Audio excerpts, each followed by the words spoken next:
Hello friends, welcome to home study channel. Home study channel में आप लोगों को स्वागत है। सबसे पहले चैनल को सब्सक्राइब कर दीजिए। सब्सक्राइब करने के बाद राइट साइड में जो बेल का बटन दिखाई दे रहा है इसको ऑन कर दीजिए, क्योंकि नेक्स्ट टाइम में हम लोग जब भी वीडियो अपलोड करेंगे आप लोगों के पास तुरंत नोटिफिकेशन पहुंच जाएगा। Thank you. हाय फ्रेंड्स, मैं हूँ अरिंदम गोस्वामी और मैं आज आप लोगों को हाइड्रोस्टैटिक का नेक्स्ट पार्ट पढ़ाने जा रहा हूँ। ठीक है, हाइड्रोस्टैटिक का लास्ट क्लास में हम लोग क्या पढ़ लिया था कि हम लोग पढ़ा था कि फुल्ली सबमर्ज बॉडी के लिए क्या कंडीशंस होता है फ्लोटिंग केस में। ठीक है, आज हम लोग पढ़ेंगे पार्शियली सबमर्ज बॉडी के लिए क्या होता है कंडीशंस। ठीक है, जिन्होंने प्रीवियस क्लास का वीडियो नहीं देखे हो, जिन्होंने तो पूरे हाइड्रोस्टैटिक का वीडियो नहीं देखो, उनको पूरे क्या है सबको वीडियो सब कुछ वीडियो एक एक वीडियो देखना है। क्योंकि अगर एक वीडियो भी आप लोग मिस कर जाते हो तो देखना कि एक वीडियो के साथ मतलब एक क्लास के साथ दूसरे क्लास का क्या होता है, लिंक रहता है। ठीक है, तो आप लोगों के लिए मुश्किल हो सकता है। तो चलो आज का टॉपिक बना लो, कॉपी पेन निकाल लो और टॉपिक दे दो। टॉपिक क्या है आज? सबसे पहला टॉपिक क्या है कि stability conditions for partially submerge body. ठीक है, पहले ये केस दे दो। पहले क्या है, पहले आप लोग टॉपिक का नाम दे दो। क्या नाम है? सबसे पहला नाम दे दो कि stability conditions for partially submerge body. क्या है?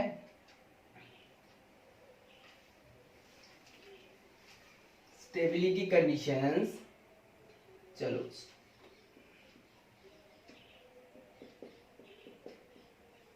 स्टेबिलिटी कंडीशन for partially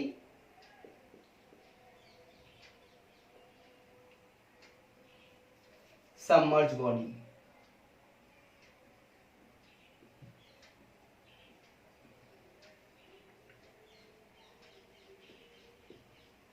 ठीक है, क्या है stability conditions for partially submerge body. और ये क्या है, ये कौन सा केस में है? फ्लोटिंग का केस में, फ्लोटिंग का केस में। ठीक है, फ्लोटिंग का केस में।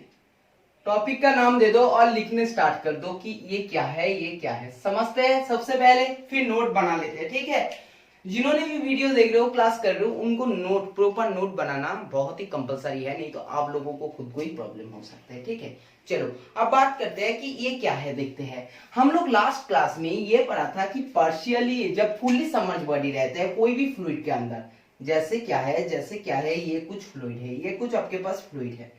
ठीक है, ये आपके पास फ्लूइड है और फ्लूइड ये है, तो आपके पास क्या होना चाहिए? जैसे हम लोग फुल्ली सबमर्ज बॉडी के लिए करा था, तो उसके अंदर क्या है, फुल बॉडी आपके पानी के या तो फ्लूइड के अंदर है। ठीक है, इसमें क्या है, इसमें पार्शियली है, मतलब बॉडी क्या है, थोड़ा तो बाहर रहेगा और थोड़ा क्या होगा, अंदर रहेगा।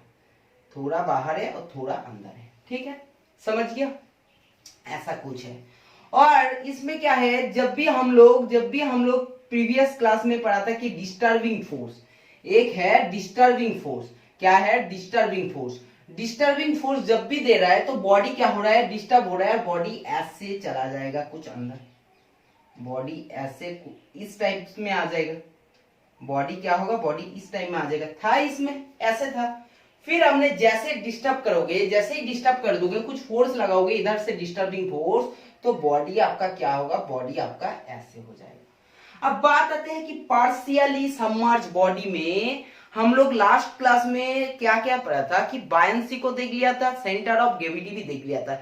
लेकिन इसमें हम लोग क्या है, जब फुल्ली सबमर्ज बॉडी को जब भी हम लोग डिसीजन ले रहा था कि ये फुल्ली सबमर्ज बॉडी कब स्टेबल होगा, कब अनस्टेबल होगा, पूरे डिपेंड किसमें कर रहा था कि सेंटर ऑफ ग्रेविटी और सेंटर ऑफ बायंसी, कौन ऊपर में रहेगा, कौन नीचे में रहेगा, कब इक्वल पोजीशन में रहेगा। तो सिंपल बात है, उस टाइम स्टेबल, अनस्टेबल और न्यूट्रल केस हो रहा था।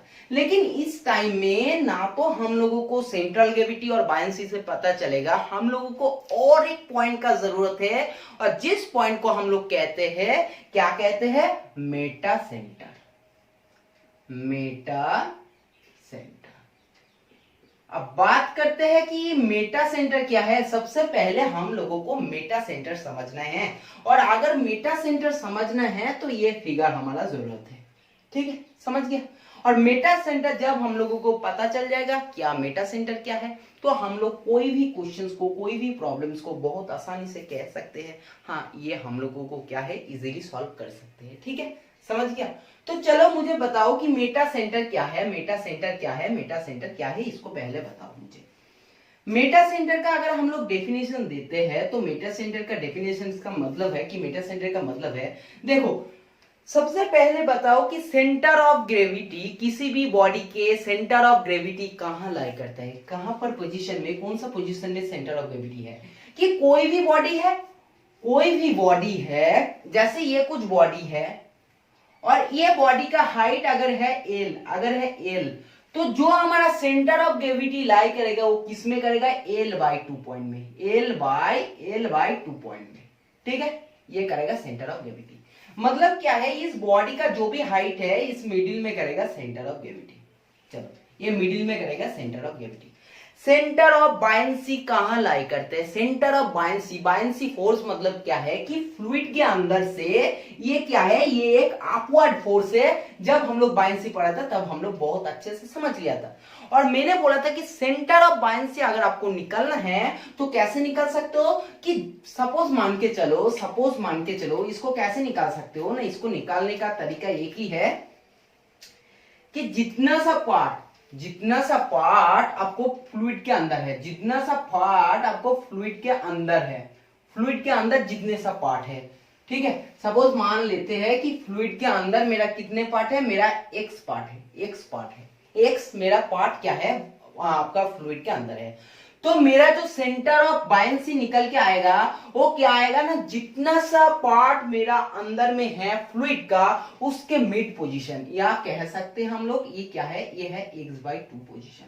x/2 पार्ट क्या होगा, x/2 पोजीशन में मेरा जो पॉइंट आएगा इसको कहते हैं सेंटर ऑफ बायंसी, इसको कहते हैं सेंटर ऑफ बायंसी या तो सीओबी, सेंटर ऑफ बायंसी।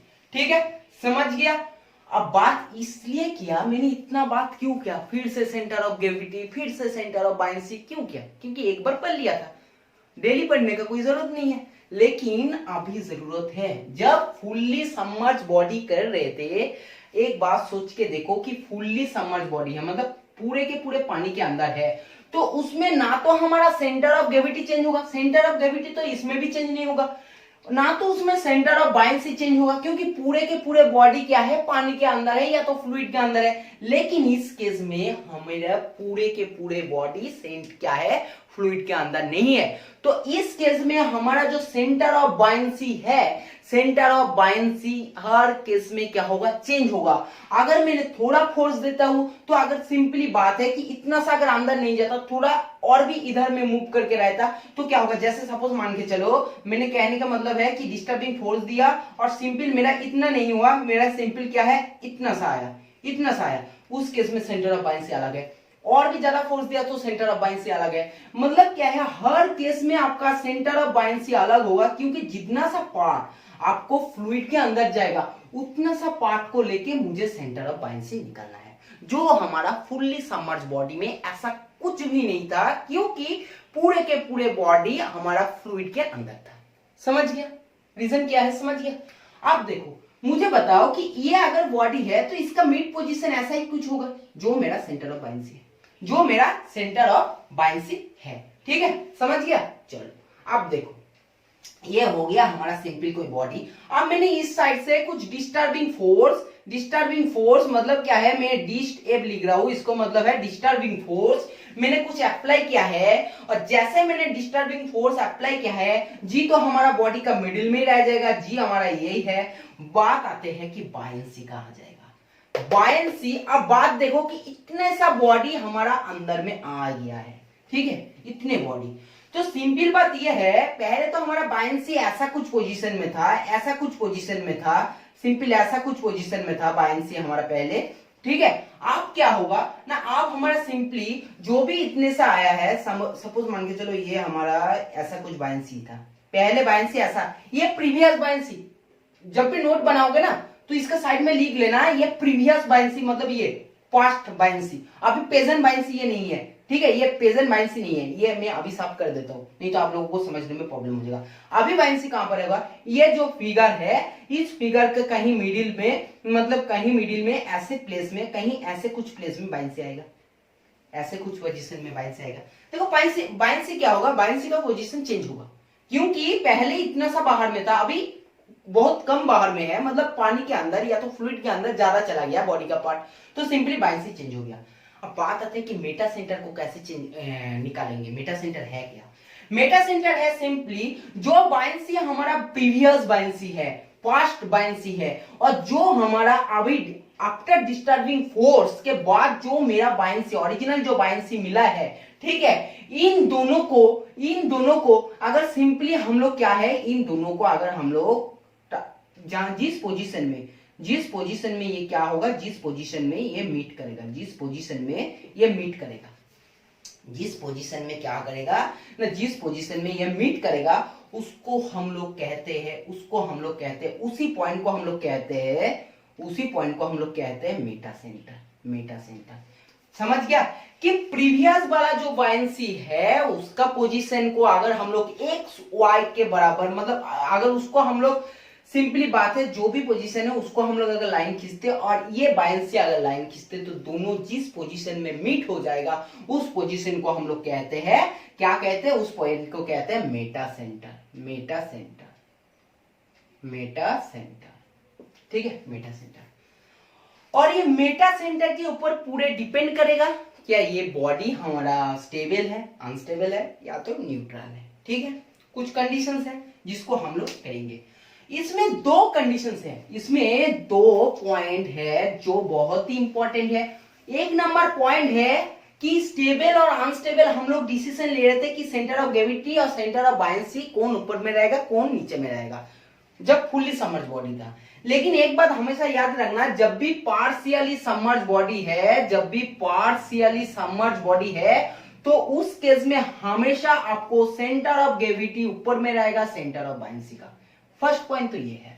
ठीक है, इसमें कुछ चेंज नहीं होगा, ये सेंटर ऑफ ग्रेविटी हमेशा होगा, क्योंकि दिमाग कंसेप्ट लगाओ, ये नॉर्मली दिमाग का खेल है कि आधा जब बाहर में ही है और उसके बाद क्या है 3/4 या तो कुछ अंदर में है, उसका मिडिल में होगा बायंसी और पूरे बॉडी के अकॉर्डिंगली मिडिल में होगा ग्रेविटी, तो सिंपली क्या है सेंटर ऑफ ग्रेविटी, तो सिंपली जो सेंटर ऑफ ग्रेविटी ऊपर में ही रहेगा। नॉर्मली बात है, ये कॉमन सेंस है। ठीक है, देखो अब बात आते हैं कि ये जो मेटा सेंटर है ना, ये मेटा सेंटर बॉडी के अंदर में भी हो सकता है, बॉडी के बाहर में भी हो सकता है। ऐसा कोई केस नहीं है, कोई भी रीजन नहीं है जो कह दे कि ये सिर्फ और सिर्फ अंदर में हो या तो कह दे कोई सिर्फ ये बाहर में हो।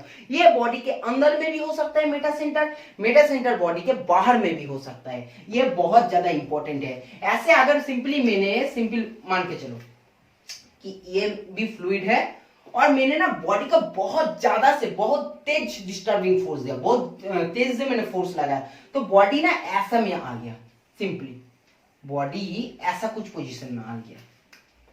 ठीक है, ऐसा कुछ पोजीशन में फ्लूइड के अंदर आ गया है, तो सिंपल बात यह तो है सेंटर ऑफ ग्रेविटी यहीं रहेगा और सेंटर ऑफ बायंसी ऐसा कुछ पोजीशन में रह जाएगा जो सेंटर ऑफ बायंसी है। सिंपल बात है कि सेंटर ऑफ बायंसी तो प्रीवियस ऐसा पोजीशन में रह जाएगा, लेकिन इस बॉडी के अकॉर्डिंग सेंटर ऑफ ग्रेविटी ऐसा कुछ पोजीशन में आ जाएगा, सिंपली ऐसा कुछ पोजीशन में आ जाएगा।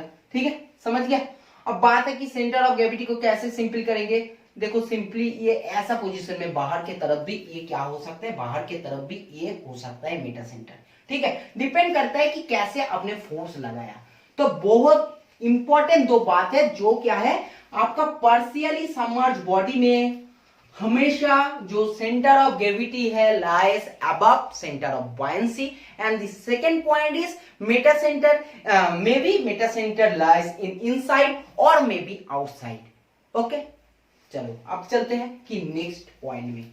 इज टोटली डिपेंड, जो भी मेटा सेंटर है, Meta centre is totally depend upon disturbing force, कि डिस्टर्बिंग फोर्स आपने कितने दे रहे हो। डिस्टर्बिंग फोर्स अगर आपने ज्यादा दे रहे हो, मैक्सिमम दे रहे हो, तो simply you will get Meta centre in outside. Okay, तो देखो आप क्या है, आप हम लोगों को सिंपल जाना है कि स्टेबिलिटी कंडीशंस को आप समझते हैं कि कौन सा कंडीशंस में क्या है।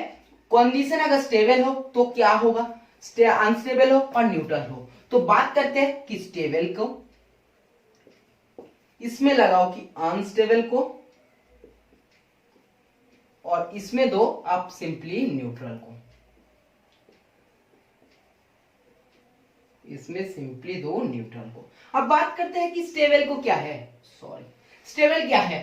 स्टेबल अगर हो मतलब क्या है, डिस्टर्बिंग फोर्स मैंने दिया है और डिस्टर्बिंग फोर्स देने के बाद जो रिस्टोरिंग फोर्स है, प्रीवियस क्लास का लास्ट टॉपिक देख लो कि डिस्टर्बिंग फोर्स मैंने अगर दे रहा हूं और डिस्टर्बिंग फोर्स देने के बाद अगर रिस्टोरिंग फोर्स मुझे वापस प्रीवियस पोजीशन में लेकर आते हैं तो उस केस को कहते हैं कि स्टेबल कंडीशंस। अब स्टेबल कंडीशंस में क्या होता है, स्टेबल कंडीशंस में ऐसा होता है कि सिंपल बात यह है कि सेंटर ऑफ ग्रेविटी और सेंटर ऑफ बायंसी तो क्या होगा, हमेशा ऊपर में रहेगा। ये तीनों पहले लिख लो, ठीक है, ये तीनों बात पहले लिख लो कि centre of gravity centre of buoyancy से ऊपर में रहेगा। ये बात भी लिख लो कि सेंटर ऑफ ग्रेविटी जो है ऊपर में रहेगा सेंटर ऑफ बायंसी। अब बात करते हैं कि मेटा सेंटर को लेकर कि मेटा सेंटर कब इन दोनों का बीच में होगा, कब ऊपर में होगा, कब नीचे में होगा। देखते हैं कि मेटा सेंटर अगर सिंपल बात यह है कि मेटा सेंटर अगर सिंपल बात यह है कि मेटा सेंटर अगर आपका ऊपर में आ जाते हैं, मेटा सेंटर अगर ऊपर में आ जाते हैं तो क्या कहेंगे हम लोग, उसको कहेंगे स्टेबल कंडीशंस। कि अगर सेंटर ऑफ ग्रेविटी के ऊपर में अगर मेटा सेंटर आते हैं तो हमारा हो जाएगा सेंटर ऑफ ग्रेविटी क्या है, ये होगा स्टेबल कंडीशंस। ठीक है, समझ गया। बात आते है कि ये देखो सिंपल अगर सोचोगे ना कि ये क्यों होता है तो देखो मैं एक समझा दे रहा हूं इसमें। देखो सपोज ऐसा कुछ पोजीशन है, ये है सेंटर ऑफ ग्रेविटी और ये है आपका मेटा सेंटर, ऐसा कुछ आ गया। ठीक है, सेंटर ऑफ ग्रेविटी क्या करेगा, ओएट देगा, जो हम लोगों को प्रीवियस क्लास में पता है। ये क्या है, ये इस साइड आएगा। जो मेटा सेंटर है, मेटा सेंटर मतलब क्या है, बायंसी का क्या है, बायंसी का जो टच करके जो पॉइंट है प्रीवियस और अभी बायंसी का मतलब एक रिजल्टेंट बायंसी आया, वो क्या करेगा, ऊपर के साइड में काम करेगा। ये बॉडी इस साइड में चलने की कोशिश कर रहा है, ये बॉडी इस साइड में, तो क्या होगा, फिर ऐसा बॉडी था, ये सोच रहा है कि ऊपर की तरफ, ये ऊपर की तरफ जाने का सोच रहा है और ये नीचे की तरफ जाने का सोच रहा है, तो ये क्या होगा, फिर स्टेबल कंडीशंस में आ जाएगा, फिर स्टेबल कंडीशन इसलिए होता है। ठीक है, तो स्टेबल कंडीशंस में होता है मेटा सेंटर, अबव में होता है सेंटर ऑफ ग्रेविटी। ये आपको डायरेक्ट क्वेश्चन पूछेगा, शॉर्ट क्वेश्चंस में पूछेगा, चाहे कॉम्पिटिटिव एग्जाम दो, चाहे अपनी 11 12 का बोलो या तो एसएससी जेई रेल जेई का भी बोलो, ये क्वेश्चंस बहुत ही इंपॉर्टेंट है, डायरेक्ट आपको क्वेश्चंस पूछता है। अनस्टेबल में क्या होता है, अनस्टेबल में जो भी सेंटर ऑफ ग्रेविटी है या आपको बोल सकते हो कि सेंटर ऑफ बायंसी है, उसके बीच में करता है centre of Meta centre lie करता है। देख लो ये भी कंडीशंस क्या है, बिल्कुल एकदम सेम कंडीशंस है कि जब आपको सेंटर ऑफ ग्रेविटी सिंपल इधर देगा और इधर देगा तो बॉडी क्या होगा, बॉडी फिर और भी पलट जाएगा। मतलब ये है कि ऐसा कुछ बॉडी है, आपका सेंटर ऑफ ग्रेविटी यहां पर है और इधर वेट दे रहा है, और सेंटर ऑफ मेटा सेंटर मतलब मेटा सेंटर यहां पर है और इधर से ये फोर्स दे रहा है, तो बॉडी क्या होगा, बॉडी फिर और भी घूम जाएगा, मतलब और भी घूम जाएगा। ये अनस्टेबल कंडीशंस है। ठीक है, ये है अनस्टेबल कंडीशन। और न्यूट्रल कंडीशंस में सबको पता है कि centre of gravity equal to क्या है, सेंटर ऑफ मेटा सेंटर, एक ही लाइन में क्या होता है, एक ही लाइन में एक ही पॉइंट में बीच करता है। ठीक है, लाई करता है, समझ गया। तो ये है हमारा तीनों कंडीशन, स्टेबल, अनस्टेबल और न्यूट्रल का केस में, जिसमें क्या है, जिसमें मैटर करता है depend upon Meta centre and centre of gravity.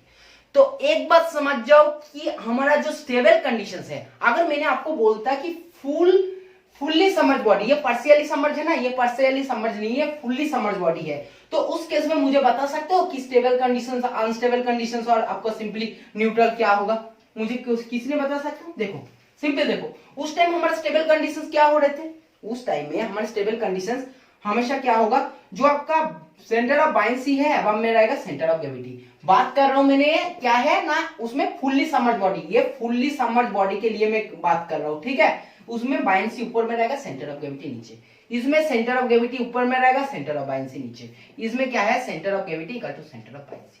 बहुत ही इंपॉर्टेंट है, इसलिए फिर अगेन बोल दिया, लेकिन ये भूलना मत। ठीक है, लेकिन ये भूलना मत। ठीक है, चलो आप बात करेंगे, बहुत ही अच्छा टॉपिक है जिसमें बात करेंगे कि मेटा सेंटर। चलो मेटा सेंटर तो हम लोग सीख लिया है, बहुत अच्छा, मेटा सेंटर क्या है ये हम लोग पता चल गया, लेकिन मेटा सेंटर का हाइट तो इंपॉर्टेंट है ना, जो हम लोगों को क्वेश्चन सॉल्व करने का टाइम लगेगा।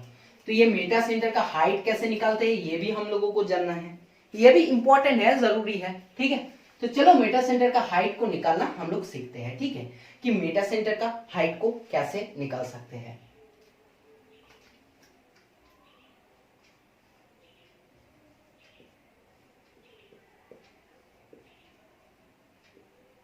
एक साथ ही है मेटा सेंटर, मैंने अलग से लिख दिया, कोई बात नहीं।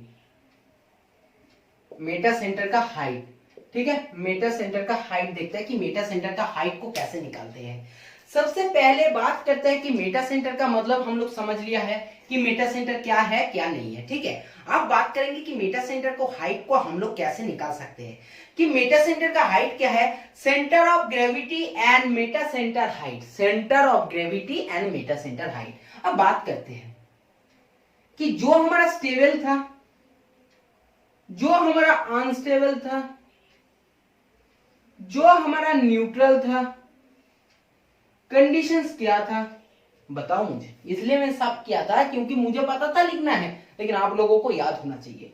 सेंटर ऑफ ग्रेविटी और सेंटर ऑफ मेटा सेंटर कहां रहते हैं, मेटा सेंटर अब रहते हैं सेंटर ऑफ ग्रेविटी का, मेटा सेंटर नीचे रहते हैं सेंटर ऑफ ग्रेविटी का।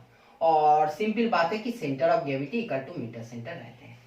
मैं बोल रहा हूं कि मेटा सेंटर का जो हाइट है, ये हाइट क्या है, centre of gravity and Meta centre का जो हाइट है, ठीक है। मेटा सेंटर हाइट को कैसे करते हैं ना, डिस्टेंस जो है centre of gravity and Meta centre height, ठीक है, centre of gravity and Meta centre height, centre of gravity और मेटा सेंटर हाइट, यही तो हमारा है मेटा सेंटर का डिस्टेंस, यही तो है मेटा सेंटर डिस्टेंस, ठीक है। ये है हमारा बी तो हमेशा क्या होगा, नीचे में रहेगा, बी तो हमेशा नीचे में रहेगा।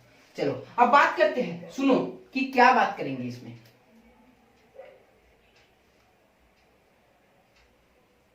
इसमें देखो कि बात क्या करेंगे, ठीक है। इसमें ये कहेंगे कि जो हमारा एक फॉर्मूला है ना, वो फॉर्मूला क्या है, जी एम इक्वल टू क्या है, B M minus BG, B M minus BG equal to क्या है, जी एम। ये है हमारा फॉर्मूला। जी क्या है, सेंटर ऑफ ग्रेविटी, एम क्या है, centre metacentre, B M क्या है, centre between, distance between buoyancy and metacentre, and B G क्या है, distance between buoyancy and centre of gravity, centre of buoyancy and centre of gravity. लिख देना है तो लिख देता हूं मैंने, कोई प्रॉब्लम नहीं। बी एम क्या है, डिस्टेंस बिटवीन क्या है, centre of buoyancy, centre of buoyancy and centre of buoyancy and centre of buoyancy and Meta centre, centre of buoyancy and Meta centre,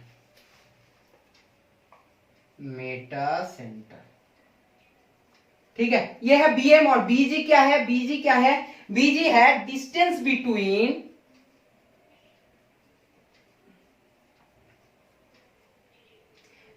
between centre of buoyancy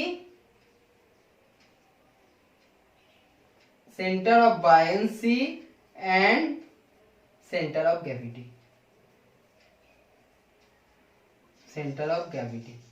ठीक है। Centre of buoyancy and centre of gravity, distance between क्या है, ये है बीजी। अब बात करते हैं, सुनो कि जीएम क्या है, मतलब ये है, मतलब जीएम क्या है, मेटा सेंटर हाइट है, ठीक है। अब इसको कैसे हम लोग डिसाइड करेंगे कि मेटा सेंटर हमारा कब ग्रेटर देन 0 आएगा, कब लेस देन 0 आएगा, कब इक्वल टू 0 आएगा। जो हमारा ये क्या है, ये है स्टेबल कंडीशंस, ये है अनस्टेबल कंडीशंस और ये है हमारा न्यूट्रल कंडीशंस, ठीक है। स्टेबल कंडीशंस में हमेशा जीएम ग्रेटर देन 0 होता है। मैं बोल दूंगा और आप लोग मान लोगे, ऐसा नहीं हो सकते, मेरा क्लास में कभी भी ऐसा नहीं होगा। मैं बोलूंगा कि ये जीएम ग्रेटर देन 0 है तो आपको प्रूफ भी देना है क्यों 0 है। तो देखो बात सुनो, कहां पे प्रूफ लिख सकता हूं मैं इसको साफ कर देता हूं, ठीक है। ये लिख लेना आप लोग, मैंने बोल दिया। अब देखो जीएम इक्वल टू क्या है, बीएम और माइनस है बीजी, बीएम माइनस है बीजी, ठीक है। तो सिंपल आप लोग क्या कर सकते हो, सिंपल आप लोग इजीली ये कर सकते हो कि इसको निकाल सकते हो। जीएम मतलब क्या है, ये पोजीशन ग्रेटर देन 0 आएगा या लेस देन 0। जो बीएम है देखो, बीएम का वैल्यू ज्यादा है, ये तो मानते हो ना कि बीएम का वैल्यू ज्यादा है बीजी का वैल्यू से, कि बीएम का वैल्यू ज्यादा है बीजी से, मानते हो। ये फिगर देखो, बीएम का वैल्यू ज्यादा है बीजी से, ठीक है। तो सीधी बात ये कह सकते हैं कि BM minus BG greater than 0, BM minus BG greater than 0 कह सकते हैं। जब ये कह सकते हैं तो सिंपल बात ये है ना, जो भी रिजल्ट आएगा 0 से बड़ा मतलब क्या है, GM क्या है, ग्रेटर देन 0। तो ये हमारा क्या है, प्रूव हो चुका है। जो स्टेबल कंडीशंस है उसमें हमारा मेटा सेंटर का जो हाइट है ये हमारा ग्रेटर देन 0 आते हैं, ग्रेटर देन 0 आते हैं। ठीक है, चलो अब बात करते हैं कि जो अनस्टेबल कंडीशंस है, अनस्टेबल कंडीशंस में GM क्या होगा, लेस देन 0 होगा। क्यों होगा, क्यों होगा, रीजन दो, रीजन अभी दे देता हूं। इन फिगर में देख के लग रहा है कि जो हमारा BG है, जो हमारा BG है ये ग्रेटर देन है BM से, जो BG है ये ग्रेटर देन है BM से। तो सिंपल एक बात और कह सकते हैं कि तो BM हमारा लेस देन हो गया BG से, BM BG से छोटा है। तो सिंपल ये कह सकते हैं कि BM minus BG less than 0। जब क्या है, छोटे वैल्यू को बड़े वैल्यू से माइनस करोगे तो सिंपल क्या होगा, छोटे वैल्यू अगर बड़े वैल्यू को छोटे वैल्यू से माइनस करोगे तो सिंपल क्या होगा, उसमें नेगेटिव के रिजल्ट मिलेगा। समझ गया। तो सिंपल जब 0 से ये वैल्यू छोटा मिल रहा है, कि ये वैल्यू जब आपको 0 से छोटा मिल रहा है तो GM हमारा क्या है, लेस देन 0 है। ये भी बिल्कुल सही बात है। ठीक है, अब बात आती है कि न्यूट्रल का केस में। न्यूट्रल के केस में क्या होगा ना, G जो होगा हमारा क्या होगा, देख लेते हैं। G इक्वल टू क्या होगा, G इक्वल टू 0 होगा। क्यों होगा, क्योंकि जो भी BM है और BG है ये दोनों बराबर है। इस कंडीशंस में जो हमारा BM इक्वल टू BG है तो सिंपल बात ये है कि इन दोनों का अगर हम लोग सिंपली क्या है डिफरेंस निकाले तो 0। जब ये दोनों इक्वल टू 0 आ जाएगा तो G equal to 0, GM equal to 0। तो सिंपल बात यह है कि मेटा सेंटर का जो हाइट है वो किस में 0 होता है, ग्रेटर देन 0, किस में लेस देन 0 और किस में इक्वल टू 0। ये भी डायरेक्ट क्वेश्चन पूछते हैं, चाहे आप जितने भी क्वेश्चंस करो। देखो फ्लूइड मैकेनिक्स ऐसा एक चैप्टर है, आपको फिजिक्स में लगेगा, 11 12 को कवर होगा, आपको कॉम्पिटिटिव एग्जाम में कोई भी आपको जूनियर इंजीनियरिंग का एग्जाम देना है तो उसमें कवर होगा। साथ साथ में अगर आप लोग इंजीनियरिंग फील्ड में हो तो आप लोग अगर सिंपल कभी भी फ्लूइड मैकेनिक्स इस बुक्स को या तो फ्लूइड मैकेनिक्स इस टॉपिक को पढ़ते हो तो उसमें हाइड्रोस्टैटिक्स बहुत ही इंपॉर्टेंट है, और जो हम लोग आज पढ़ रहे हैं ये आपको उस टाइम में भी काम में लगेगा। ठीक है, समझ गया, बहुत ज्यादा इंपॉर्टेंट है, मतलब इसके बिना कुछ नहीं हो सकता है फ्लूइड मैकेनिक्स का हाइड्रोस्टैटिक्स। ठीक है, समझ गया। चलो, और क्वेश्चन तो इसमें है ना कि सिंपल बात है कि कोई भी एक सीप, बड़े जो समुद्र में चलते हैं सीप, वो सीप क्या है, वो सीप कभी भी पानी के अंदर या तो पानी के अंदर नहीं जाते हैं, मतलब वो क्या है, वो फ्लो करते हैं। बात ये है छोटे से अगर मैंने कहीं आपको सिंपल बात है कि लोहे का अगर कुछ मटेरियल या तो बल्ब मैंने फेंक दे तो वो अंदर चला जाता है। क्यों, रीजन क्या है, इसके पीछे रीजन क्या है, रीजन ये है कि उसमें जो पानी डिस्प्लेस करता है, जो अकॉर्डिंग टू आर्किमिडीज लॉज क्या है ना, सीप, ऐसा कुछ सीप है, ऐसा कुछ सीप है, सपोज ऐसा कुछ सीप है। ठीक है, ये कुछ सीप है, आपका बड़ा साइज का कुछ सीप है, इसमें कुछ पानी है, तो ये सीप अंदर में नहीं जाता। क्यों नहीं जाता, क्योंकि ये ऐसा बनाते हैं जो इसमें क्या है, इसमें जितना पानी डिस्प्लेस करता है, इसके द्वारा जितना पानी को डिस्प्लेस करता है वो डिस्प्लेस पानी का वेट इक्वल है ये पूरे शिप का वेट के साथ, पूरे शिप का वेट के साथ इक्वल है। उन लोग बनाते ही ऐसा है, स्ट्रक्चर ऐसा बनाते हैं। लेकिन अगर आपने छोटे कहीं शिप को सपोज मान के चलो ये कोई बल है, लोहे का बल है, इसको अगर पानी में गिराओगे ना तो ये डूब जाएगा। क्यों ऐसा होता है, क्योंकि इसके द्वारा, ये सरफेस के द्वारा जितना पानी डिस्प्लेस करते हैं ये क्या होता है, बहुत ही कम है। तो सिंपल क्या होता है, उस डिस्प्लेस का पानी का जो वेट है इसके बराबर नहीं होता है, बहुत ही कम होता है रिस्पेक्ट टू ये। तो सिंपल बात ये है, ये क्या है, ये अंदर में चला जाता है। तो बनाना ऐसा पड़ता है। जब स्विमिंग करते हो तो स्विमिंग के टाइम अगर आपने सिंपल क्या करोगे, हर मत कुछ भी नहीं करोगे, सिंपली ऐसे फिक्स रहोगे और पानी में गिर जाओगे तो आप डूब जाओगे। क्योंकि अगर आप पानी को क्या है मूवमेंट करते हो, पानी को क्या है थोड़ा लेंथ में, मतलब क्या है पानी को अगर आप एक्सटेंड कर सकते हो आपको बॉडी को, तो जब आपका बॉडी एक्सटेंड हो जाएगा, जब आपका सिंपल अगर ऐसे कुछ आपका बॉडी है, ठीक है, तो ये क्या होगा, ये जितना सा पानी डिस्प्लेस करेगा आपके बॉडी के इक्वल नहीं भी हो सकता है। लेकिन जब आपका बॉडी का ऐसे डिस्प्लेस कर देते हो, ऐसे डिस्प्लेस करते हो, तो ये बॉडी आपको जो पानी डिस्प्लेस करेगा ये आपके बॉडी के इक्वल हो जाएगा। तब आप क्या होगे, तब आप फ्लो कर सकते हो पानी में।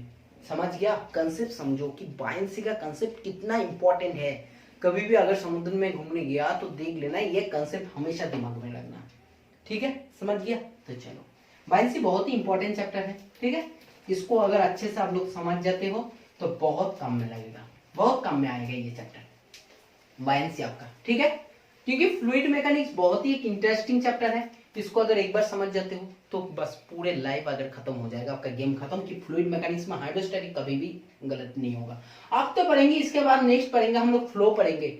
जब फ्लो पढ़ेंगे कि reversible flow, rational flow, irrational flow, तो आपको और भी बहुत अच्छे से समझ में आएगा। लैमिनार फ्लो, ट्रांजिशनल फ्लो, सब कुछ पढ़ेंगे, ठीक है। इसके बाद ही है हाइड्रोस्टैटिक, जैसे ही खत्म करेंगे इसके बाद एक टॉपिक छोटा सा बचा है, क्या है, एटमॉस्फेरिक एयर प्रेशर है। एटमॉस्फेरिक प्रेशर को कंप्लीट करेंगे, फिर उसके बाद हम लोग जाएंगे फ्लो की तरफ। तब आपको और भी टर्बुलेंट फ्लो बहुत ही समझ में आएगा, ठीक है। चलो आप देखते हैं कि इतना तो हो गया। अब है कुछ क्वेश्चंस।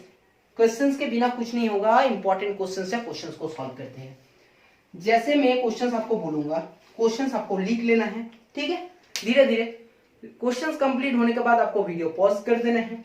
अगर खुद से हो सकता है तो वीडियो को अच्छा से पॉज करके आप पहले खुद बनाओ। जब आप ट्राई कर लेते हो, पूरा कंप्लीट करोगे, तब आप फिर देखो प्रोसेस क्या है, ठीक है, समझ गया। तो चलो क्वेश्चंस लेते हैं कि क्वेश्चंस क्या है।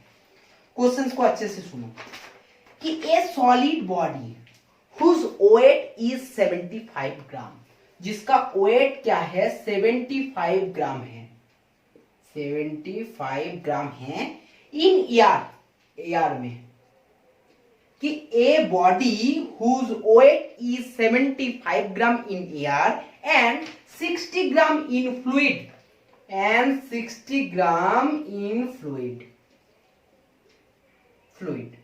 और फ्लूइड में क्या है, फ्लूइड में मतलब क्या है, फ्लूइड के अंदर जब है तब उसका वेट क्या है, 60 ग्राम। जब भी ये दो कंसेप्ट बोलूंगा ना, एयर और फ्लूइड, आपको सिंपल उस टाइम ये समझ लेना है, ये क्वेश्चंस कहीं से नहीं आ रहा है, ये क्वेश्चंस आर्किमिडीज प्रिंसिपल है। क्योंकि आर्किमिडीज प्रिंसिपल ये कह सकते हैं कि कहते हैं कि एयर में कोई भी बॉडी का वेट ज्यादा होता है, जब हम लोग उसमें फ्लूइड में लेकर जाते हैं तो उसी बॉडी का वेट हम लोगों को हल्का महसूस होता है, ठीक है, सिंपल बात है। तो चलो ये दे दिया है, और क्या दिया है, सिंपल ये दिया है, जो डेंसिटी है ऑफ फ्लूइड, ये जो फ्लूइड का डेंसिटी है ना, ये फ्लूइड का आपको सिंपल क्या है, ये फ्लूइड का जो डेंसिटी दे दिया, ये फ्लूइड का डेंसिटी क्या दे दिया है, ये फ्लूइड का डेंसिटी कितना है, ये फ्लूइड का डेंसिटी है 0.9 ग्राम पर सीसी, 0.9 ग्राम पर सीसी, ठीक है। देखो इसमें एक कंसेप्ट हमेशा याद रखना, मैंने हर बार बोलता हूं कि यूनिट को देखना, लेकिन इसमें दिखाई दे रहा है ये सब कुछ सीजीएस में दे दिया, बहुत काम आसान कर दिया, कुछ करने का जरूरत ही नहीं है। आप सिंपल फॉर्मूला में यूज करेंगे और क्वेश्चन सॉल्व करेंगे, हलवा क्वेश्चन बन गया, ठीक है। तो आपको क्या करना है, find the value of volume and density of the body, ठीक है, समझ गया, कि उस बॉडी का वॉल्यूम निकालना है और डेंसिटी निकालना है, ठीक है। क्या निकालना है, वॉल्यूम निकालना है और डेंसिटी निकालना है। मैंने लास्ट डेट में आपको एक बात बोला था, क्या बोला था, कि मैं आज आप लोगों को वॉल्यूम का फॉर्मूला कैसे होता है सिखाया, लेकिन डेंसिटी का नहीं सिखाया। डेंसिटी आप खुद से ट्राई करना है, ठीक है, मैंने बोला था ना उस टाइम। बस सिंपल बात हुई है, अगर जिन्होंने सिंपल से क्या है उनके लिए प्रॉब्लम नहीं है, जिन्होंने नहीं किया है आज सीखोगे फॉर्मूला क्या है, ठीक है। चलो बात है कि W1 ये है, W2 ये है, डेंसिटी का मतलब क्या है, डेंसिटी है आपका रो भी दे दिया है। तो सिंपल आपको निकालना है वॉल्यूम, और वॉल्यूम का फॉर्मूला क्या होता है, according to Archimedes principal,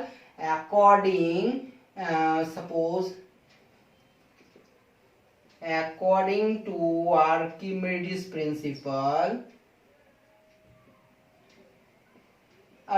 principal के अकॉर्डिंग क्या होगा, सिंपल देखो, according to Archimedes principle volume का जो भी फॉर्मूला है V इक्वल टू क्या है, W1 माइनस W2 अपन रो, ठीक है। W1 क्या है, जो आपका एयर में वेट है, और एयर में वेट क्या है, इसमें दे दिया 75 ग्राम। आपको सिंपल वाटर में क्या दिया, या तो फ्लूइड में क्या दिया, 60, जो फ्लूइड में दिया है 60, और जो आपको डेंसिटी दे दिया, डेंसिटी क्या है 0.9। मुझे बताओ यूनिट क्या है, यूनिट क्या है, क्योंकि वेट है तो वेट का यूनिट हमेशा ग्राम होता है। यह है आपका क्या है, डेंसिटी क्या होगा, ग्राम अपन सीसी। सिंपल बात यह है कि ग्राम कटेगा, बचेगा क्या, ये सीसी, ये बचेगा क्या, सीसी बचेगा। तो सिंपल होगा क्या, ये 15 और ये है 0.9 सीसी, 15/0.9 सीसी, ठीक है।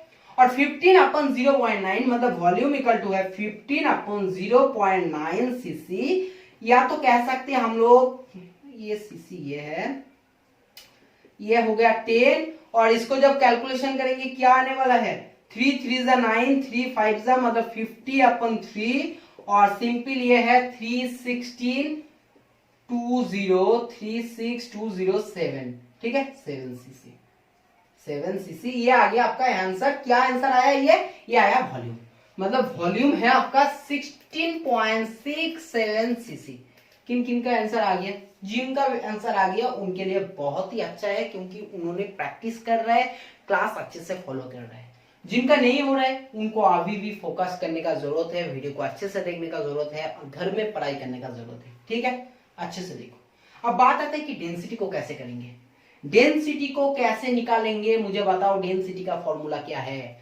डेंसिटी का जिन्होंने एक बार भी बुक खुल के देखे हो उनको पता है कि डेंसिटी का फॉर्मूला ये है W1 अपन क्या है ना, W1 अपन क्या है आपका जो भी वॉल्यूम है, ठीक है। तो सिंपल बात है कि डेंसिटी को D इक्वल टू क्या है, W1 अपन क्या है वॉल्यूम। W1 क्या है, W1 है 75, और आपको भी वॉल्यूम क्या है 16.67। मुझे बताओ कि इसका यूनिट क्या होगा। जिनको यूनिट डायरेक्ट नहीं पता है ना, उन्होंने ये कर लेना कि वेट है ग्राम, वॉल्यूम है सीसी, तो सिंपल इसको कैलकुलेशन करोगे जो भी यूनिट आएगा ग्राम अपन सीसी में आएगा, और इसको जब कैलकुलेशन करोगे आपके पास आंसर क्या है, आंसर करके देख लेना, मेरे पास लिखा है, मैं डायरेक्ट लिख रहा हूं, क्या है 4.5 ग्राम पर सीसी।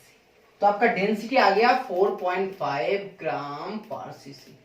अगर क्वेश्चन सॉल्व करने का टाइम किसी का अगर सपोज मान के चलो कि 0.1 या तो 0.2.01 या तो 0.02 का डिफरेंस आ गया, सपोज मान के चलो मेरा 4.5 आया, किसी का अगर 4.45 ऐसा भी कुछ आ रहा है, या तो 4.4 भी आ रहे हैं तो भी सही है, या तो 4.6 भी आ रहे हैं तब भी सही है, ठीक है, कोई प्रॉब्लम नहीं है। पॉइंट के बाद अगर 0.1 या तो 0.0102 मैटर नहीं करता, लेकिन उससे ज्यादा अगर फ्रैक्शन आ रहे हैं या तो कुछ आ रहे हैं, या आज के लिए नहीं है, ये पूरे फिजिक्स के लिए मैं बोल रहा हूँ कि जब तक हम लोग फिजिक्स पढ़ेंगे अगर ऐसा कैलकुलेशन में किसी के साथ डिफरेंस आ रहे हैं उस टाइम सोचना मत कि ये गलत हो गया, गलत नहीं होगा। 0.1 या तो 0.1 0.2 ऐसा मैटर करते हैं, ठीक है, समझ गया। चलो अब चलते हैं, ये क्वेश्चन बहुत ही अच्छा क्वेश्चन था, ठीक है, नॉर्मली क्वेश्चन था, ऐसा कुछ नहीं था कि सिंपल क्वेश्चन था, लेकिन कंसेप्ट के लिए अच्छा क्वेश्चन था, ठीक है। और ऐसा क्वेश्चन आप लोगों को बोर्ड के एग्जाम में आएंगे, जूनियर इंजीनियरिंग के एग्जाम में आएंगे, लेकिन जब जेई मेंस दोगे, जेई मेंस में ये क्वेश्चंस नहीं आएंगे, जो क्वेश्चंस अभी कर रहा हूं ये क्वेश्चंस आएगा,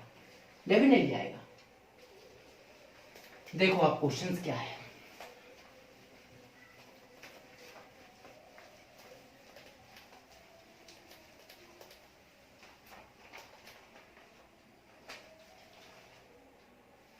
देखो क्वेश्चंस क्या है देख लेते हैं। ये भी क्वेश्चंस बहुत ही अच्छा है, मतलब बोला था ना ये क्वेश्चंस आते हैं, हाँ हमेशा आते हैं। देखो क्वेश्चंस क्या है,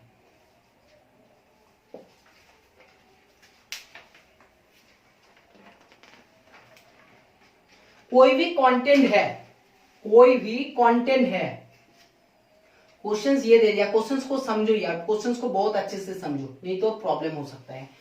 कि कोई भी एक कंटेंट है और कंटेंट के अंदर आपका फ्लूइड है, कोई भी कंटेंट है और कंटेंट के अंदर आपका फ्लूइड है, और क्वेश्चंस ये दे दिया कि ये फ्लूइड क्या है, ये फ्लूइड है मरकरी, ये फ्लूइड है मरकरी, और बोल रहा है कि ये मरकरी का जितना वॉल्यूम है, मरकरी का जितना वॉल्यूम है उतने वॉल्यूम,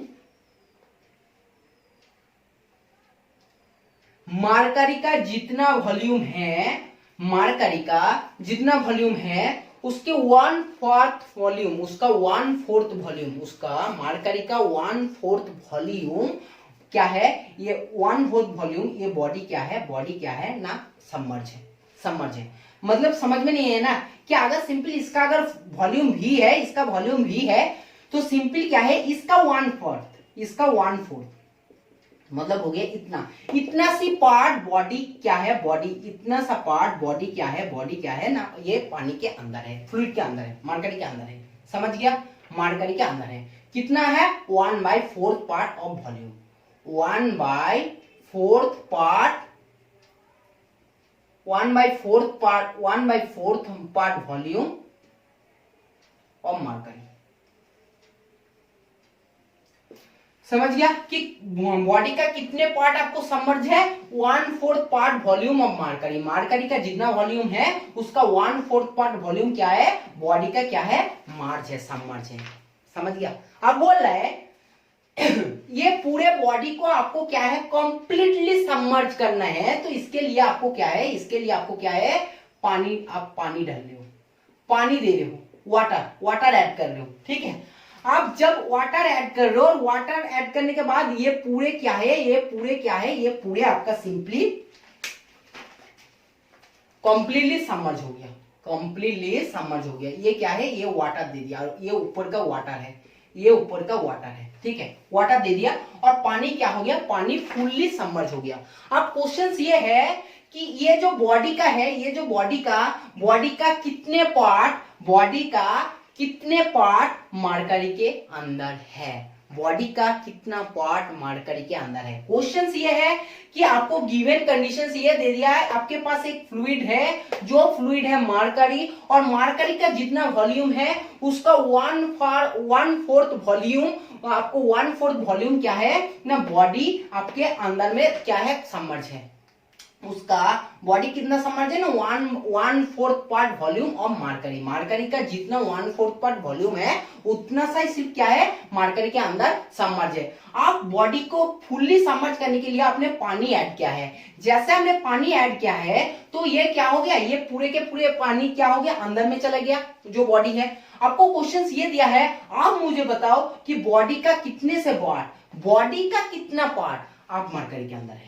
बॉडी का वॉल्यूम का कितना पार्ट आपको ये पूछा है, ठीक है। मार्करी का कितने पार्ट है अंदर में वो नहीं पूछा है, वॉल्यूम मतलब बॉडी का कितना पार्ट है मुझे बताओ। देखो अब मान लेते हैं कि मार्करी का डेंसिटी दे दिया, मार्करी का डेंसिटी दे दिया, मार्करी का डेंसिटी तो दे दिया ना, क्या स्पेसिफिक ग्रेविटी कुछ भी दे देता है, कोई फर्क नहीं पड़ता इसका, चलो डेंसिटी दे दिया, डेंसिटी क्या है 13.6 ग्राम पर सीसी, ये दे दिया है, ठीक है। चलो तो क्वेश्चंस को सॉल्व कैसे करेंगे, क्वेश्चंस को सबसे पहले सॉल्व करने के लिए मुझे मार्करी का क्या चाहिए, वॉल्यूम चाहिए। मैंने मान लेता हूं कि जो मार्करी का मेरा वॉल्यूम है वो क्या है, V है, वो क्या है, V है।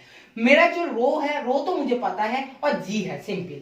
अब सिंपल ये है कि फ्लोटिंग कंडीशंस में, जो प्रीवियस क्लास में पढ़ाया था, ठीक है, समझ लो कि फ्लोटिंग कंडीशंस मैंने आपको पढ़ाया था कि फ्लोटिंग कंडीशंस में जो भी फ्लोटिंग कंडीशंस है, फ्लोटिंग कंडीशंस क्या है, V rho G, floating conditions equal to V rho G। अब V क्या है, V रो G तो ये है, अब V क्या है 1/4 V, क्योंकि 1/4 V क्या है, बॉडी का जो भी है वो क्या है आपके अंदर में है। देखो दोनों का वेट इक्वल होता है ना, हम लोग पढ़ा था ना कि बायंसी फोर्स इक्वल टू होते हैं weight of body equal to होता है वेट ऑफ डिस्प्लेस्ड वाटर या तो वेट ऑफ डिस्प्लेस्ड फ्लूइड। तो V rho G equal to 1/4 V equal to है रो इंटू है क्या है G इक्वल टू है G। ठीक है, समझ गया। ये हो गया मार्करी का, ये हो गया बॉडी का, ये हो गया मार्करी का, ये हो गया बॉडी का।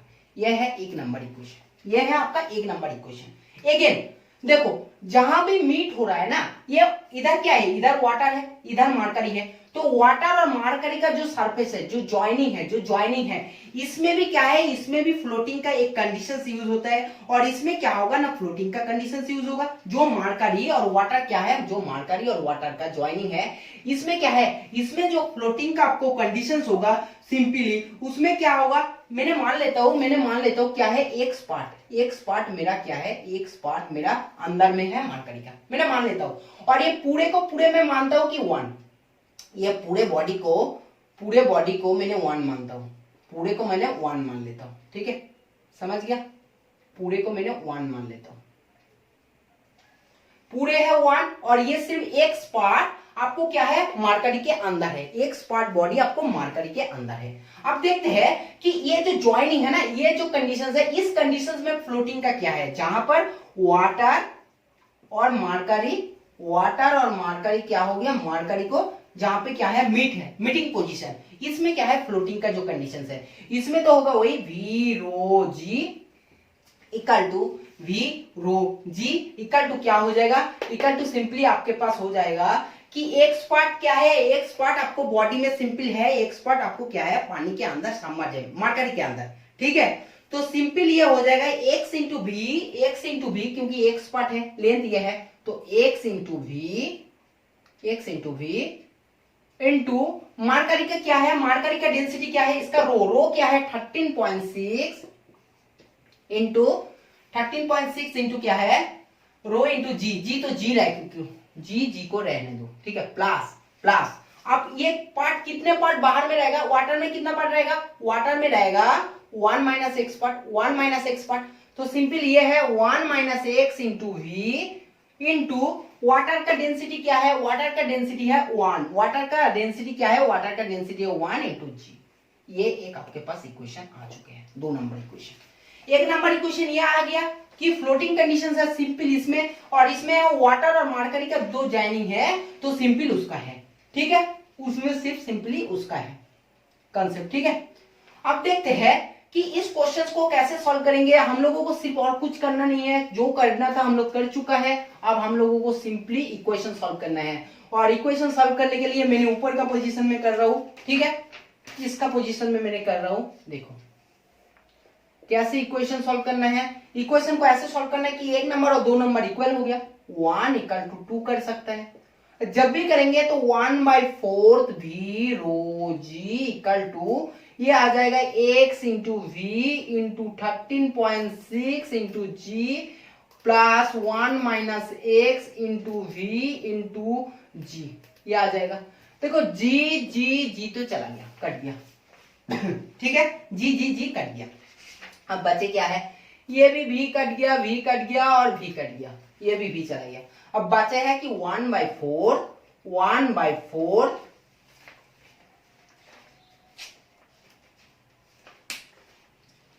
क्या है 1/4 इसमें है रो है 1/4 रो वी रो जी। 1/4 आपके पास सिंपल क्या है 1/4। अच्छा ये रो किस में था, ये रो था मरकरी का था, ये रो किस में था, ये रो था मरकरी का, क्योंकि ये वी रो जी, ये रो किस में था, ये रो था मरकरी का। तो 13.6 इक्वल टू इधर से है आपको x इंटू 13.6 x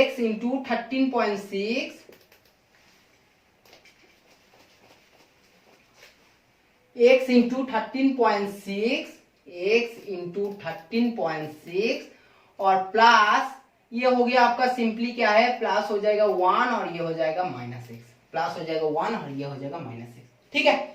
जब इसको सॉल्व करेंगे क्या आएगा, वो 14 और 13 आ गया आपका सिंपली 3 और 4 9 416 मतलब 3.4 और 3.4 माइनस 1 हो जाएगा आपका 2.4 ये हो जाएगा आपका 13.6 मतलब 12.6x और x इक्वल टू आपका हो जाएगा कि 2.4 अपन 12.6। जब इसको कैलकुलेशन करोगे 2.4 और 12.6 को तो आपके पास सिंपली जो आंसर आने वाला है, कितना आंसर है 4/21 ये आपका आंसर है। तो बॉडी का कितने पार्ट मरकरी के अंदर है, बॉडी का एक्स पार्ट है और एक्स पार्ट मतलब क्या है 4/21 पार्ट क्या है आपको मरकरी के अंदर है। क्वेश्चंस बहुत ही अच्छा सा, ये ऐसे क्वेश्चंस आपको हमेशा देता है जो आपको सरफेस में, इस कंडीशंस को हमेशा याद रखना। कैसे मैंने इसको सॉल्व किया है, ये लाइन को बहुत अच्छे से याद रखना। क्या है, मैंने मान लिया कि इसमें जो वॉल्यूम है मतलब इसमें क्या है, इसमें सिंपली एक्स देखो वी रो जी, ठीक है। अब वी रो जी 2 डिस्प्लेस का कंडीशन जो हो जाएगा, एक तो इसके द्वारा होगा, एक आपका वाटर के द्वारा होगा, 2 हो जाएगा। तो सिंपल है कि इसके द्वारा कितना होगा कि मैंने आपको सिंपल पिछले मतलब जो प्रीवियस क्लास या तो लास्ट क्लास में पढ़ाया था कि x इंटू वी रो जी, क्योंकि x पार्ट है।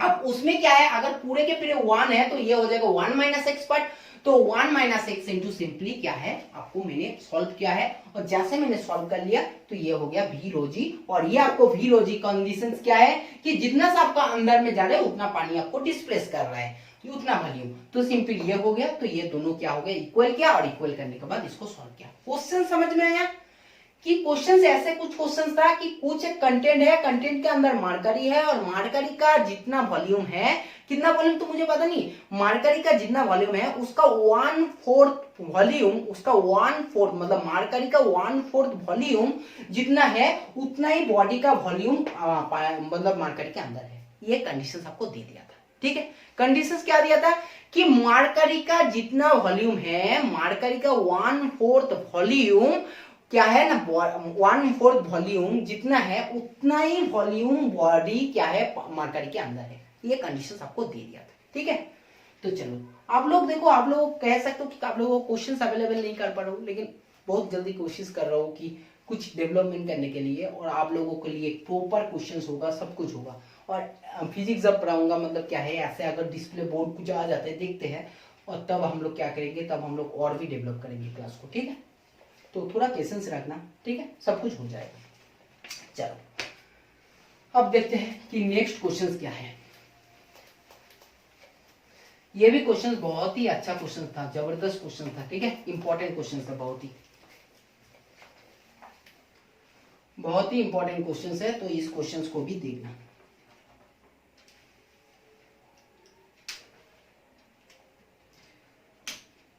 देखो अभी क्वेश्चन क्या है, अभी एक क्वेश्चन और है जो लास्ट क्वेश्चन है, ठीक है। ये लास्ट क्वेश्चन है हमारा, इस क्वेश्चन को भी बहुत अच्छे से देख लो कि ये क्वेश्चन क्या है। क्वेश्चन ये है कि कोई भी एक कंटेंट है और कंटेंट के अंदर ये क्वेश्चन बहुत ही अच्छा है, मतलब ये सबके लिए बहुत इंपॉर्टेंट क्वेश्चन है। इसके पास कुछ बॉडी है जिसमें ये बोल दिया कि 1/4 पार्ट बॉडी का 1/4 पार्ट क्या है, बाहर की तरफ है। मतलब क्या है, ये 1/4 पार्ट है, ये 1/4 पार्ट है, और आपका 3/4 पार्ट क्या है, आपको अंदर में है। क्वेश्चन समझ में आया कि एक कंटेंट है, कंटेंट में अंदर कुछ फ्लूइड है और फ्लूइड के ऊपर एक बॉडी क्या हो रहा है, फ्लो हो रहा है। और फ्लो होने का टाइम सिंपल ये बोल दिया कि बॉडी का 1/4 पार्ट का जो वॉल्यूम है वो क्या है, फ्लूइड के अंदर है, और 3/4 पार्ट आपको बाहर में है। अब बात सुनो कि मैंने यहाँ पर कुछ फोर्स लगाया और फोर्स देने के बाद क्या है, ये पूरे बिल्कुल क्या है, पानी की, ये पूरे बिल्कुल फ्लूइड के अंदर गया। फ्लूइड के अंदर क्या करते हैं ना हम लोग, जो अंदर नहीं जाते हैं हम लोग क्या करते हैं, हम लोग ट्राई करते हैं, या तो हम लोग उसको करते हैं कि उसको पानी के अंदर लेकर जाते हैं, ठीक है, बहुत फोर्स लगा के पानी के अंदर लेकर जाते हैं, ठीक है। लेकिन बात यह होता है जब भी हम लोग हाथ उठाते हैं, फोर्स को हटाते हैं, क्या होता है, पानी से ये और भी तेज बाहर आते हैं, देखना कभी भी देखना, जो पानी के अंदर इजीली नहीं जाते हैं। सपोज मान के चलो कोई भी फुटबॉल है आपके पास, छोटा सा प्लास्टिक का जो होता है, ठीक है, उसको क्या करना, कहीं पानी में रखना और उसको दबाना, ठीक है, दबाना, देखना फिर आप क्या है, बहुत ही मेहनत से वो पानी के अंदर तो चला जाएगा, लेकिन आप जैसे हाथ हटाओगे ना वो बहुत तेज बाहर आएगा। क्वेश्चन यहाँ पर ये है कि 1/4 पार्ट तो आपका बाहर में है। क्वेश्चन ये आपने फोर्स लगाया और फोर्स लगाने के बाद जब फोर्स छोड़ रहे हो तो कितने एक्सेलरेशन से, कितना अपवर्ड एक्सेलरेशन से ये बाहर की तरफ आएगा, अपवर्ड एक्सेलरेशन मुझे बताओ। क्वेश्चन है कि जब आप हाथ हटाओगे तो ये बहुत तेज से बाहर आएगा, उसमें उसका एक्सेलरेशन कितना होगा, मुझे बताओ। मैंने मान लेता हूं कि ये वॉल्यूम क्या है, ये बॉडी का वॉल्यूम है v, और इसका 3v/4 अंदर है और बाहर है v/4 बाहर है, ठीक है, कोई प्रॉब्लम नहीं है। अब फ्लोटिंग का कंडीशन ये है कि फ्लोटिंग का कंडीशन अगर हम लोग करते हैं तो फ्लोटिंग का कंडीशन ये कहते हैं कि जितना पानी को डिस्प्लेस करते हैं उतना ही है। तो 3/4 पार्ट है, मैंने मान लिया v rho g equal to, rho भी नहीं दिया है क्या, रो दिया या नहीं दिया, रो भी नहीं दिया, ठीक है, कुछ नहीं दिया, रो नहीं दिया तो 3/4 v into rho into g, ठीक है, ये है। ये आपके पास सिंपल क्या है, ये इक्वल टू आपके पास ये है रो और रो 1। सुनो कि p क्या है दोनों का रो तो अलग होगा ना, दोनों का डेंसिटी अलग होगा, बॉडी का डेंसिटी कुछ होगा, बॉडी का डेंसिटी मान के चलो रो 1 है और इसका डेंसिटी रो है, ठीक है। मैं इसका डेंसिटी मान लिया, फ्लूइड का डेंसिटी रो माना और बॉडी का जो डेंसिटी होता है वो रो 1 मान लिया, ठीक है, समझ गया। तो सिंपल ये हो गया। अब बात करते हैं कि सिंपल तब हमारे पास क्या आ चुका है, ये v तो चला गया, अब बात है g भी चला गया, जो रो 1 अपन रो है, रो 1 इक्वल टू क्या है, रो 1 इक्वल टू है 4 रो अपन 3, 4 रो अपन 3। रो 1 इक्वल टू आ गया, रो 1 इक्वल टू क्या है 4 रो अपन 3।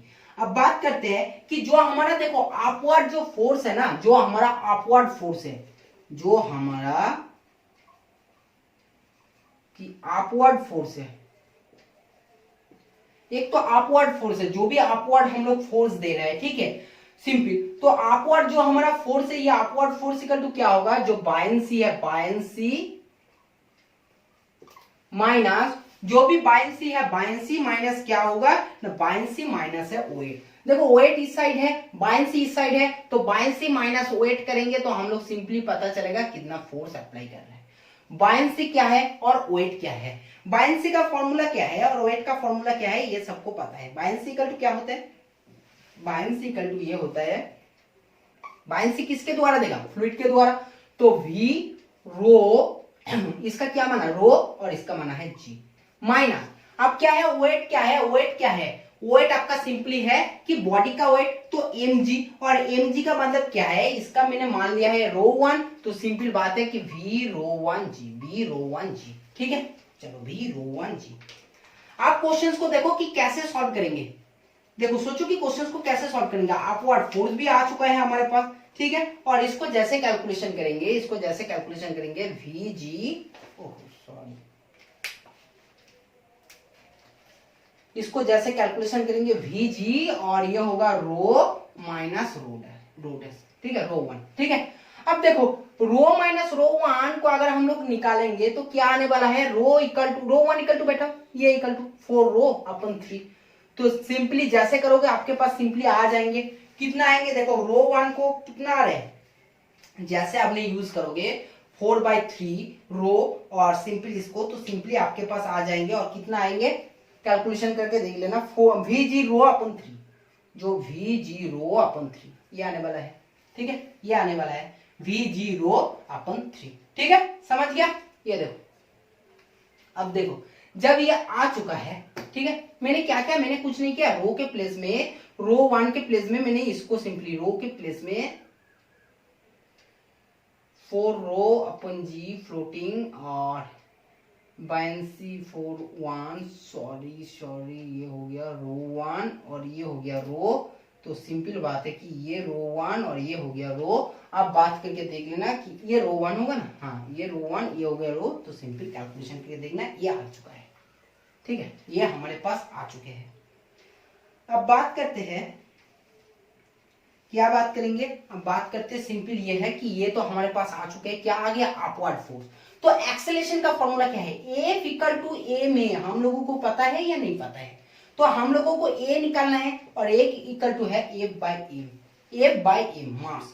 तो फोर्स कितना है, फोर्स ये है vg रो अपन 3 और मास कितना है, मास का फॉर्मूला फिर हम लोग जानते हैं कि रो इक्वल टू क्या होता है, रो इक्वल टू होता है m by V, rho equal to होता है m बाई वी और सिंपल m इक्वल टू होता है रो v, तो इसको भी कर दो रो v। जब ऐसे करोगे तो आपके पास जो एक्सेलरेशन आने वाला है, जो एक्सेलरेशन आने वाला है वो एक्सेलरेशन इक्वल टू क्या है g/3। बहुत ही इंपॉर्टेंट क्वेश्चन है, कैसे लेकर आया है, ठीक है। प्रोसेस देखो, स्टेप बाय स्टेप देखो, नहीं तो आप लोगों को समझ में नहीं आएगा। ये लाइन बहुत ही कंसेप्चुअल है कि इसको मैंने कैसे यूज किया है। जो फोर्स लगा रहा हूं वो बायंसी और वेट इन दोनों का डिफरेंस ही तो है, और तो कुछ नहीं है ना। जब हम लोग फोर्स नहीं देते तो सिंपल बात, तो ना तो बायंसी लगता ना तो वेट का कुछ डिफरेंस आया। एक्स्ट्रा फोर्स डाल रहे हैं, एक्स्ट्रा फोर्स दे रहे हैं, मतलब बायंसी और भी ज्यादा होगा, बायंसी और भी तेज होगा, क्योंकि जब फोर्स देगा तो अंदर से भी तो प्रेशर एक ज्यादा मिलेगा ना, फोर्स ज्यादा मिलेगा, तो इसमें भी फोर्स ज्यादा है। वेट क्या है, वेट सेम है, तो सिंपल बायंसी को वेट से हटाएंगे। जब हम लोग ऊपर से कुछ फोर्स दे रहा है तो बॉडी का भी एक वेट है और मेरा देना, मैं जो वेट दे रहा हूं वो भी एक क्या है, वो भी एक फोर्स है। उसको क्या है, सिर्फ बायंसी से वेट को हटाएंगे तो एक्स्ट्रा क्या है, एक्स्ट्रा हमारा फोर्स है जो गिवन है। ये लाइन बहुत इंपॉर्टेंट है। इसके बाद मैंने इसको सिंपली क्या है कैलकुलेशन, और कैलकुलेशन करने के बाद हमारे पास ये आंसर आ गया है, ठीक है, ये आंसर आ गया है।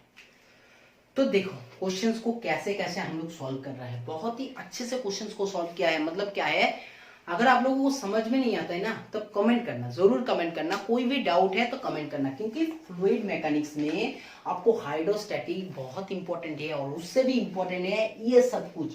जो बायंसी है, जो आर्किमिडीज प्रिंसिपल है, जो फ्लोटिंग कंडीशंस है, जो आपको सिंपल पार्शियली सबमर्ज है, जो फुल्ली सबमर्ज है। ठीक है, समझ गए। तो क्लास खत्म करने का पहले क्या है, आज मोटिवेशनल क्विट है। क्या है, गुड थिंग्स टेक टाइम।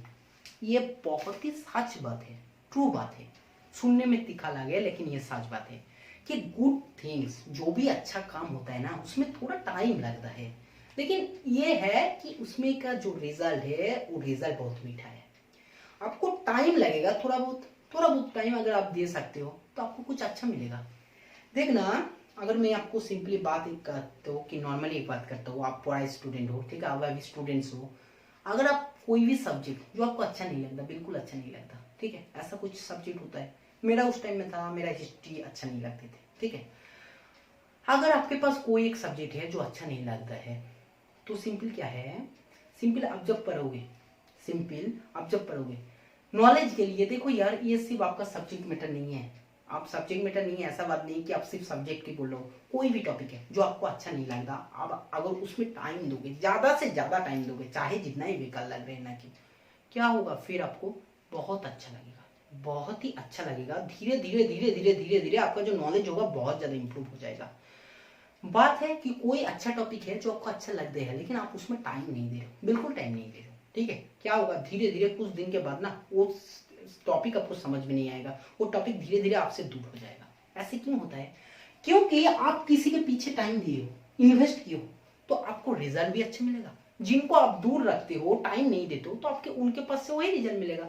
बात यह है, तो कोई भी अगर अच्छा थिंग्स, आपको गुड थिंग्स अगर मिलना है, कुछ अच्छा काम मिलना है, अच्छा कुछ करना है, उसमें टाइम इन्वेस्ट करना है। इसमें टाइम इन्वेस्ट करोगे तो आपको अच्छा रिजल्ट मिलेगा, ठीक है, याद रखना, बात बहुत ही इंपॉर्टेंट है। तो चलो, आज का क्लास अगर आप लोगों को समझ में आया, बात पसंद आया, वीडियो अगर समझ में आया, तो वीडियो को लाइक करना है, ज्यादा से ज्यादा लाइक करना है। लाइक करने में आप लोगों को कुछ भी नहीं जाएगा, लेकिन एक लाइक चाहिए। आप लोग लाइक करोगे तो हम लोगों को और भी मोटिवेट मिलेगा, मोटिव हो जाएंगे हम लोग, आप लोगों के लिए और भी टॉपिक अच्छा से अच्छा लेकर आएंगे, ठीक है। एक वीडियो बनाने में मतलब 3-4 किताब, कितने सारे बुक्स को, कॉपी को, मतलब क्या है, देखना पड़ता है, तब जाकर एक दिन का लेक्चर बनता है। तो बनाने में बहुत मेहनत लगता है। आप लोगों को ज्यादा से ज्यादा शेयर करना है, सपोर्ट करना है। WhatsApp, Telegram, Instagram, Twitter, Facebook, जहां भी आपको मौका मिले, वीडियो को ज्यादा से ज्यादा शेयर करना है, ठीक है। और जितना हो सके आप लोगों को क्या है, सब्सक्राइब करना है। अगर आप लोग सब्सक्राइब कर दिए हो तो ठीक है, बेल बटन अगर ऑन नहीं किया हो तो उसको ऑन कर लेना, और जिन्होंने अभी तक सब्सक्राइब नहीं किया उन्होंने सब्सक्राइब भी कर लेना, ठीक है। आज का क्लास हम लोग यही खत्म करते हैं, फिर मुलाकात होंगे नेक्स्ट क्लास में, तब तक बाय बाय।